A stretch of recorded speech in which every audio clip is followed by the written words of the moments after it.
mji wetu wa Dar es Salaam kwa sasa umeelemewa kwa kuwa na vyombo vingi vya usafiri kwenye barabara zetu.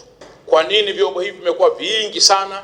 Maana yake ni kwamba kuna sababu nyingi, na moja kubwa sana ikiwa ni kukua kwa uchumi kwa taifa letu.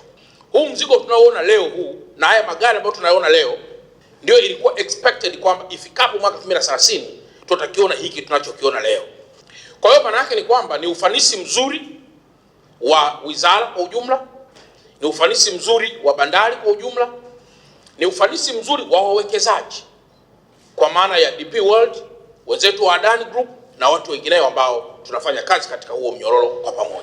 Ukiwa na uwekezaji ambao watu wengi wa kawaida wanalia, maana yake ni kwamba lazima tukutane kwa pamoja ili tutatue, ili hata yule mtu wa kawaida apate tafsiri sahihi kuhusu uwekezaji wenye tija. Kwa nini Mheshimiwa Rais aliamua kuleta wawekezaji? Ni kwa sababu aliona pengine ufanisi haukuwa na matokeo makubwa kama ambavyo ungeweza kuleta wawekezaji. Sote lazima tuwe na majawabu kuhusu mkoa wa Dar es Salaam. Kwenye hii mipango tunataka tuunganishe Pwani na Dar es Salaam katika hii mipango kama zoni moja ya kuweza kushughulika na hizi changamoto. Tunahitaji kuwa na suluhisho la haraka na tunahitaji kuwa na suluhisho la muda mrefu.